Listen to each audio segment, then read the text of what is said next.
Hello, Bacho. Let's read the question. The question says the elements of 3D series will give color compound of its ion containing.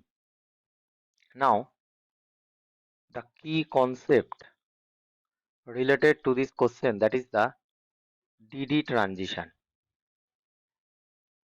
of transition element. अब DD transition है क्या?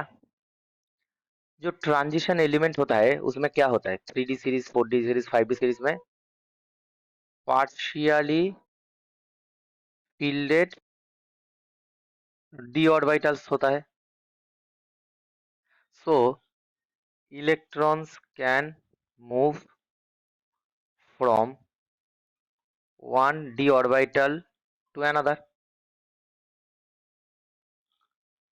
वो another d orbital में move कर सकते हैं. ठीक है, उसको ही हम कहते हैं डी ट्रांजिशन. सो क्योंकि d5 क्या है, d5 का अगर सबसेल देखा जाए 5 होता है. dxy dyz dzx और और होता है dx square minus Y square and dz square. अब लिगेंड के प्रेजेंस में, ठीक है, मेटल आयन क्या होता है, स्प्लिटिंग होता है ऑक्टेहेड्रल फील्ड में. एक होता है T2G लेवल और एक होता है EG लेवल. और T2G लेवल का जो इलेक्ट ऑर्बिटल होता है वो होता है DXY DYZ DZX, क्योंकि इन तीनों का सिमेट्री और एनर्जी सेम है और लोअर एनर्जी होता है. और EG सेट में रहेगा dx square minus Y square और dz स्क्वायर, क्योंकि इसका भी एनर्जी ज्यादा है, दोनों का सेम है, सेम एनर्जी है और ज्यादा एनर्जी है and compare to T2G set, और इसका भी सिमेट्री सेम होगा. अब क्या है, अगर T2G सेट में अगर इलेक्ट्रॉन रहेगा, ठीक है, डीजेनरेट सिस्टम में या नॉन डीजेनरेट सिस्टम में, तो क्या होगा, अगर ये इलेक्ट्रॉन इसमें मूव हो सकता है, अगर मूव होगा तो एक एनर्जी आएगा डेल्टा ई, और डेल्टा ई इक्वल क्या होता है AC बाई लैम्डा. सो एक कॉरस्पॉन्डिंग लैम्डा आ जाता है वेवलेंथ, इसके कारण ही काला शिफ्ट हो जाता है. और इसको ही हम कहेंगे डी ऑर्बिटल से डी ऑर्बिटल का ही मूव हो रहा है, तो इसको हम डी ट्रांजिशन कहते हैं. ठीक है, अब डी ट्रांजिशन में होने मेरे के लिए क्या चाहिए.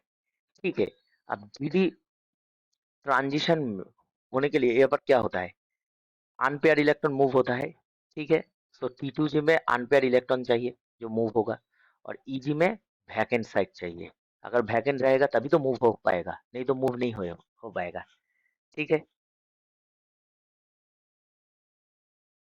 ये जो DD ट्रांजिशन हो रहा है, ठीक है, अब DD ट्रांजिशन के लिए क्या कंडीशन चाहिए, एक होना चाहिए अनपेयर्ड इलेक्ट्रॉन, अनपेयर्ड इलेक्ट्रॉन होना चाहिए d ऑर्बिटल में.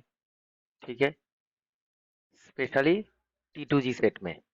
और दूसरा क्या चाहिए, वैकेंट 3D ऑर्बिटल चाहिए, और वो भी किस में चाहिए, EG सेट में. अगर EG सेट में वैकेंट होगा तभी तो TG से इलेक्ट्रॉन मूव करेगा. ठीक है, सो इसलिए तो ये जो कलर शो होता है, DD ट्रांजिशन होता है, कलर कंटेनिंग होता है, किस लिए, DD ट्रांजिशन के लिए. और उसमें क्या कंडीशन चाहिए, unpaired electrons and vacant 3D.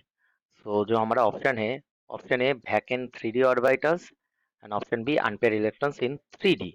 So हमारा जो आंसर आ जाएगा वो आ जाएगा ऑप्शन डी, जिसमें both 1 and 2 that is A and B होगा. ठीक है ऑप्शन. अब अनपेयर्ड इलेक्ट्रॉन इन 4s, अब 4s का क्या होगा, अगर 4s के पास अगर इलेक्ट्रॉन रहेगा भी, ठीक है, 4s 1 अगर रहेगा भी 4s के अगर अनपेयर्ड इलेक्ट्रॉन, तो एस ऑर्बिटल से एस ऑर्बिटल का कोई ट्रांजिशन नहीं होता. ठीक है, क्योंकि एस में एक ही सबसेल होता है, उसमें ही 2 इलेक्ट्रॉन रहता है, सिर्फ डी में ही होता है. ठीक है, और अगर हम एक केस ले लेते हैं, जैसे D6 सिस्टम. ठीक है, अब D6 सिस्टम में क्या आ जाएगा, D6 सिस्टम में D6 अगर लो स्पिन सिस्टम रह जाएगा तो T2G फील्डेड हो जाएगा. और EG में क्या होगा, EG में वैकेंट है, पर इसमें क्या है, इसमें ऑलरेडी पेयर्ड इलेक्ट्रॉन है, सो पेयर्ड इलेक्ट्रॉन मूव नहीं करेगा. ठीक है, सो अनपेयर्ड इलेक्ट्रॉन होना जरूरी है, इसलिए D6 क्या होता है, कलरलेस होता है. ठीक है, सो हमारा जो कंडीशन है एक अनपेयर्ड इलेक्ट्रॉन होना चाहिए डी इलेक्ट्रॉन में, डी ऑर्बिटल में, और एक वैकेंट डी 3d ऑर्बिटल चाहिए ईजी सेट में। ठीक है। I hope you will understand the solution very well. Best of luck.